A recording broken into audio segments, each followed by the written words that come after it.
Hello, lovelies. So, in case you blinked and missed it, which to be fair, most people will have done, there was a so-called Great British National Strike over the weekend.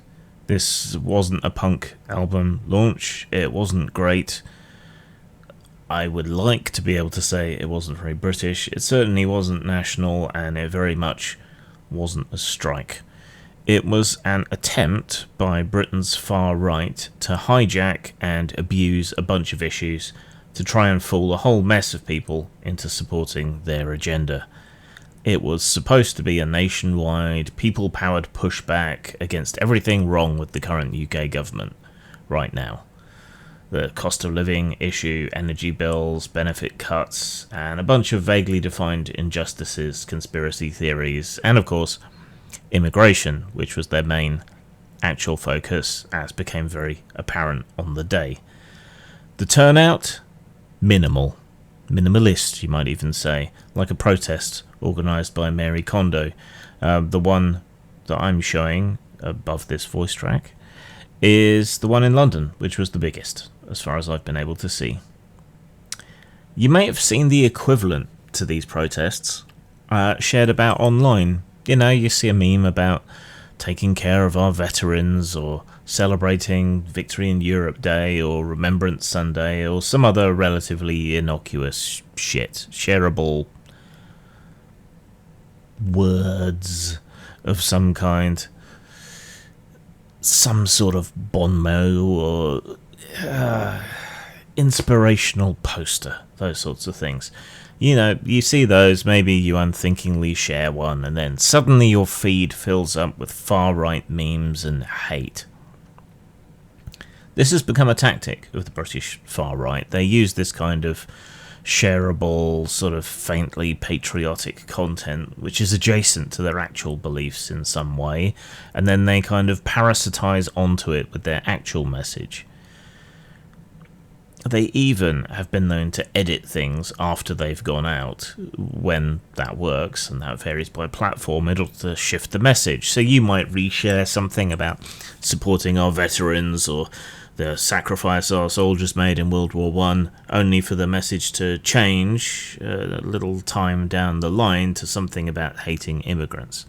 This happens less often now, as security is cracked down on social media, but it was a thing, and they're still kind of doing that. It's a profoundly dishonest tactic, and this Great British National Strike was an attempt to translate that tactic into the real world. So let's break this thing down, because it wasn't really a protest, it was a hijacking attempt. The Great British National Strike was hyped online as some sort of mass walkout. Now, the left has been talking about the possibility of organising a national strike of some kind since the last Tory government to protest the cost of living and other related issues. Their idea was more centralised, more focused around actual problems, material concerns, as Marx would have it. And with the left having strong links with the trade union movement, it was far more likely to be effective and to do actual damage and to actually agitate for something to shift. Don't work. Don't buy anything. That was the idea. Don't pay your bills. Shut the country down in a wave of civil disobedience. Right? That's the idea. And that was what the far right tried to sell this as. And it sounds familiar because it echoes legitimate tactics from actual grassroots protests throughout British history. The miners' strikes, the poll tax riots, the very existence of the unions, even the fuel protests in the early 2000s. But here's the key difference. Those were organised by people who had skin in the game and knew what they were doing, had built coalitions and knew what it was that they were fighting for. This was a failed attempt at astroturfing. They just wanted to ride the coattails of the idea without putting the work in, without having the support, without having the coherence. It's part of a pattern of behaviour they have in trying to fool people and to string them along into supporting their far-right hate fest, which is their actual agenda. You don't try to organise a strike on a weekend when most people aren't working, especially not on a bank holiday weekend when a lot of people go away. Little wonder then that the protesters taking part in this were mostly, it seemed, retired gammon and the unemployed, neither of whom have anything to strike from. They're also exactly the kind of people I pictured when I imagined these protests, which is unfortunate. But scratch the surface and it doesn't take long to see where all of this really came from. A mashup of far-right influencers, conspiracy peddling Telegram channels, and the same old accounts that think sovereignty means send them all back. A lot of Reform Party influence as well. They like to think they're popular now that they're outpacing the two main parties, albeit barely, and still with barely more than 1/4 of the electorate intimating that they might vote for them. That's less of a salve for fear than it might be, because our political system means you can win with even less support than that. It really depends, mostly how it's distributed. Some of the organisers of this effort, and the loudest voices tied to it, were white nationalist groups, though they tried to keep their participation relatively quiet. You know the kind, the types that scream about the Great Replacement one day and pretend to be working class heroes the next. The kind of people that comment on my Kalergi Plan videos. They're trying to wear the skin, in this case, of legitimate protest while pushing an ultra-nationalist, anti-migrant, anti-environmentalist agenda. If you squint, it looks like populism, but it's really just opportunism wrapped in a Union Jack.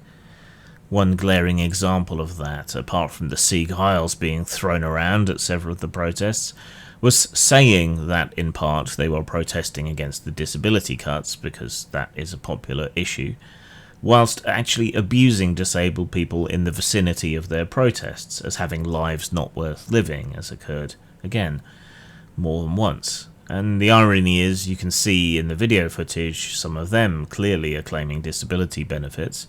Many of them appear to be unemployed, or single parents, or retired, all of whom depend upon the welfare state that they're condemning. People voting against their own economic and social self-interest. But it happens. It's happened recently in the States. So how did this strike actually go? Well, it didn't. Not really. And from that we can take some relief and some hope. Despite the relative unpopularity of the current Labour government, ironically, in no small part due to them pandering to these fuckers, there were only scattered protests with literally tens of people. Mostly a few dozen people, here and there, with signposts. Some blokes shouting at clouds in front of council offices, or blocking the steps in a town centre and making a loud nuisance of themselves. A handful of Facebook live streams with 10 viewers and a dog barking in the background, that kind of thing. There were no actual strikes at all. No major unions supported it or showed up. Most people, it seems, didn't even know it was happening, and those who did mostly laughed it off like I have. It was, in effect, a ghost protest. No substance, no solidarity, no solidity, no plan. Yet they're acting like this was some magnificent example of solidarity and a symbol of the unpopularity of the government, whereas in truth it was just kind of sad, limp, wet, and pathetic. So I'm relieved, but I'm also concerned, mostly about their tactics, that they thought they could do something here, because they really fight dirty. They hijack these genuine issues that actually matter to real people, and no doubt they fool some people. At least it seems only online. They talked about winter fuel payments, while some pensioners are genuinely choosing between heating and eating, but that issue's overblown. They invoked disability benefit cuts, while disabled people are literally dying, waiting on DWP reassessments, suiciding, or undergoing huge stress as their financial support is under threat. They shouted about farmers and inheritance tax, while rural communities are being gutted by 14 years of policy neglect that can't be reversed overnight. A lot of these things are real, genuine concerns that people have, mostly misunderstood. But this protest didn't exactly help that. It instead propagated disinformation and misinformation. So instead of building solidarity, these bad faith actors are using these real issues as bait in order to radicalize people against other things like climate policy, immigration, and globalism, whatever they think that means this week. And then there's the true full-on conspiracy theories on top. They threw in opposition to net zero, claiming that it's all a plot to control you, even though it's one of the few growth areas left in the economy. They called out the World Economic Forum, which is just a talking shop for bored wealthy people. Digital IDs, 15-minute cities, you name it. They tried to attach all of it to their protest. It's not that people don't have good reasons to be suspicious of power, but these folks aren't trying to make the world fairer or freer, and these panics are distractions from real material issues, and indeed much of what they argue for will lead to a more oppressive and more intrusive state, just as it has in the US. They're just weaponizing confusion and trying to motivate as many people as possible to turn up, whether they agree with what their actual beliefs are or not, so that they can prosecute the main thrust of their protests, which is their racism and xenophobia, their anti-immigrant sentiment, their anti-refugee sentiment, their anti-asylum seeker sentiment. So they mix all this stuff in to try to appeal to as many people as possible, trusting that they'll see the things that they agree with and not see the things that they don't agree with. If it's complex, they simplify it into an evil plot. If it's unpopular, they spin it into control. If it's anything else, they just spin it up as anti-politics and pretend it's revolution. It's not a movement for change. Indeed, they all seem very, very conservative in a lot of ways. Rather, it's a smokescreen for resentment and hate, with no practical solutions on offer anywhere, even to the problems that they've made up. They don't even bother to really think about them. Now, you might be thinking, who cares? It was a flop. Why are you so concerned, Grim? And sure, this one didn't catch fire, but these attempts are happening more and more, and they're planning for more.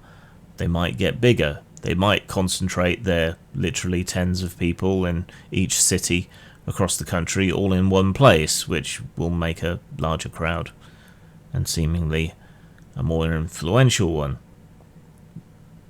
So they might get bigger. And more grievances will be produced, scooped up and funneled into the far-right pipeline. They aren't building unions, they aren't fighting for the vulnerable, they're just using them as stepping stones for their anti-immigration sentiment. They offer a scapegoat, not a solution.